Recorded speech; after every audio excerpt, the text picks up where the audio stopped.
నమస్తే, నేను సిరి.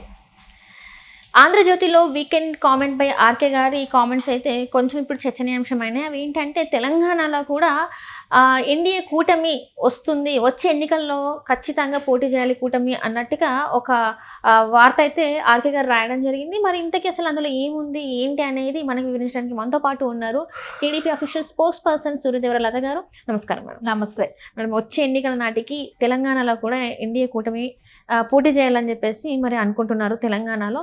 మరి ఇది సాధ్యమయ్యే అవకాశం ఉందంటారా? ఎందుకంటే ఇక్కడ తెలంగాణలో కూటమి రావాల్సిన అవసరం కూడా ఉంది. ఎందుకంటే ఇప్పటి వరకు అంటే ఎప్పుడైతే తెలంగాణ విభజించిన తర్వాత, తెలంగాణ ఆంధ్ర విభజించిన తర్వాత అప్పటి వరకు బీఆర్ఎస్ ప్రభుత్వం చూశారు 10 సంవత్సరాలు. అవును. తర్వాత కాంగ్రెస్ వచ్చింది. సరే, ఇప్పుడు కాంగ్రెస్ చూస్తున్నారు.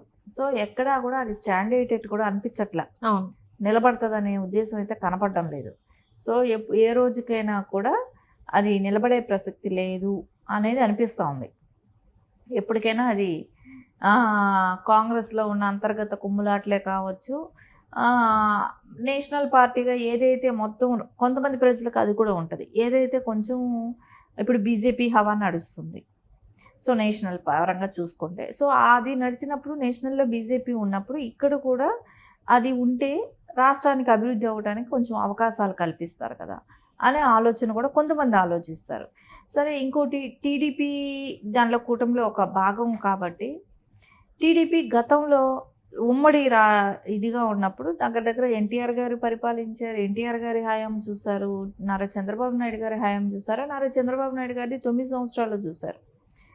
సో దీంతో అంటే ఈ రోజున ఎన్ని మాటలు ఆడినా కూడా రెండు రాష్ట్రాలు కలిసి ఉన్నప్పుడు కూడా ఏది బాగుపడింది?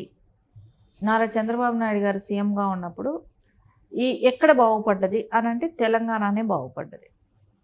ఎందుకంటే తెలంగాణ ఒక రాష్ట్రానికి ఒక రూపురేఖలు అంటూ వచ్చాయి. తెలంగాణ రాష్ట్రానికి సిటీ, హైదరాబాద్ సిటీకి ఒక రూపురేఖలు వచ్చాయి. సో ఒక ఐటీ పార్క్ లాంటిది నిర్మించినా కానీ, ఒక హైదరాబాద్ లాంటి నగరాన్ని నిర్మించినా కానివ్వండి, ఆ రోజున 2020 విజన్ చెప్పిన రోజున ఎట్లా అనిపించిందంటే, ఏదో చెప్తున్నారు, ఏదో గుట్టల్లో తీసుకెళ్ళి కడుతున్నారు, సో డబ్బులని తీసుకెళ్ళి ఇన్ని 100 కోట్లు పోసేస్తున్నారు, రాళ్ళల్లో పోస్తున్నారని మాట్లాడారు.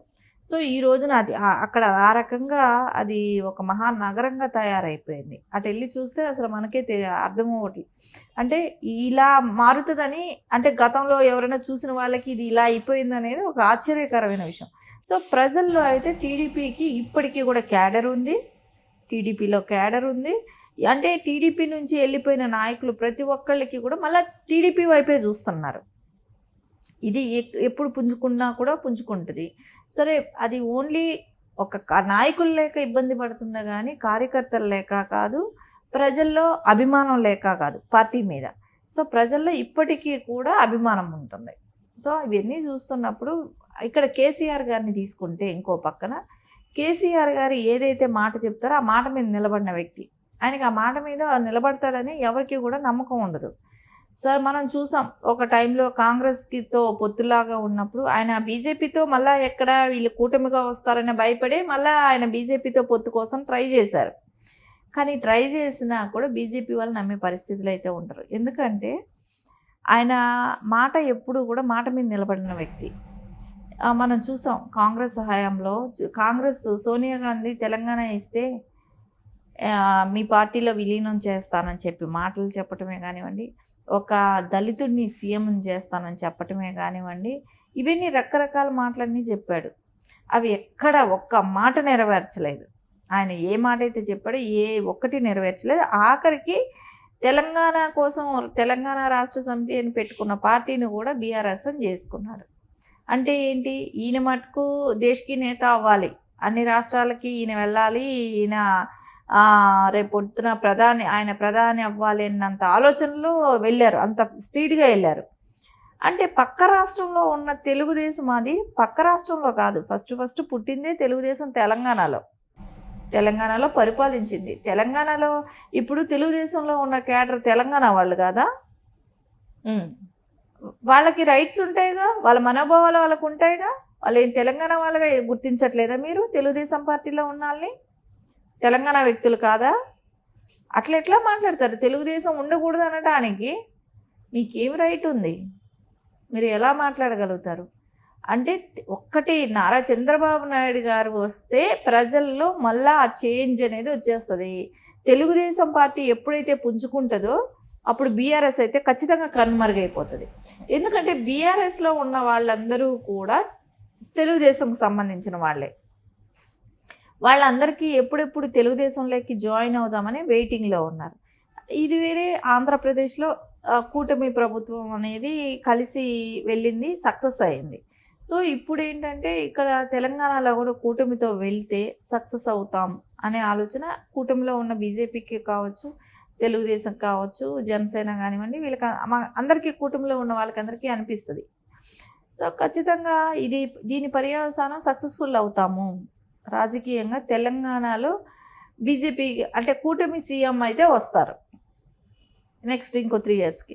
సరే ఇప్పుడు ఏమి ఎలక్షన్స్ ఉన్నాయా అంటే కార్పొరేషన్ ఎలక్షన్స్ వస్తున్నాయి దగ్గరలో. సో కార్పొరేషన్ ఎలక్షన్స్కి ఎవరు పోటీ, ఇంకా కూటమి కలిసి పోటీ చేస్తుందా ఇలాంటివన్నీ ఇంకా తెలియదు. సో అది అంతా అంటే ఇప్పుడు చర్చల్లో ఉంది. కంప్లీట్గా అయితే అది ఒక డెసిషన్కి ఒక కొలిక్కి వస్తుంది, ఎందుకంటే ఆల్రెడీ కూటమిలో ఉన్నాం కాబట్టి తెలుగుదేశం కూడా. సో ఇవన్నీ చూస్తే ఇక్కడ భయపడే వ్యక్తి ఎవరు అంటే కేసీఆర్ గారే. సో ఆయనకి ఇప్పుడు టెన్షన్ అనేది స్టార్ట్ అయింది. సో ఆయన పార్టీ ఉండదు. ఇంకోటి కాంగ్రెస్లో కూడా ఇది ఎప్పుడు కూడా కాంగ్రెస్ గతంలో నుంచి తీసుకుంటే కూడా వాళ్ళకి ఎప్పుడూ కూడా ఒక సీఎంని, ఒకరిని, నాయకుల్ని అంటే ఏది ఎప్పుడు మారిపోతాయో తెలియదు వాళ్ళ ఈక్వేషన్స్. సో ఎప్పుడు ఒక సీఎంను కూడా 5 ఏళ్ళు ఉంచడం అనేది ఒక రాజశేఖర్ రెడ్డి గారి జరిగింది. తర్వాత ఇప్పుడు రేవంత్ గారి ఇది ఎలా నడుస్తుందో ఇంకా తెలియదు ఇప్పుడే, కాబట్టి అది కూడా 1 సంవత్సరం అయిపోయింది. ఇంకా తర్వాత ఎట్లా ఉంటుందో కూడా ఒక ఐడియా లేదు కాంగ్రెస్ ప్రభుత్వంది. సో ఇవన్నీ ఏంటంటే వాళ్ళకి ఏది డెసిషన్ తీసుకోవాలన్నా ఢిల్లీ వరకు వెళ్ళాలి, ఇవన్నీ కూడా ఉంటాయి కాబట్టి. సో వాళ్ళది అంత అంతర్గత కుమ్ములాట్లు అయితే ఎక్కువ ఉన్నాయి. కంపేర్ టు బీజేపీతో పోల్చుకుంటే కాంగ్రెస్లో ఫ్రీడమ్ ఎక్కువైపోయి వాళ్ళకి అంతర్గత కుమ్ములాట్లు ఉంటాయో తెలియట్లేదు కానీ, సో కాంగ్రెస్లో ఎక్కువ బాగా అంతర్గత కుమ్ములాట్లు ఉంటున్నాయి. సో దాంతో ఆ పార్టీ మనుగడ కూడా తెలంగాణలో నెక్స్ట్ వాళ్ళు లీడ్ చేస్తారనేది అయితే కష్టమే. సో కూటమి ప్రభుత్వంకే అవకాశాలు కనపడుతున్నాయి ఇప్పుడు.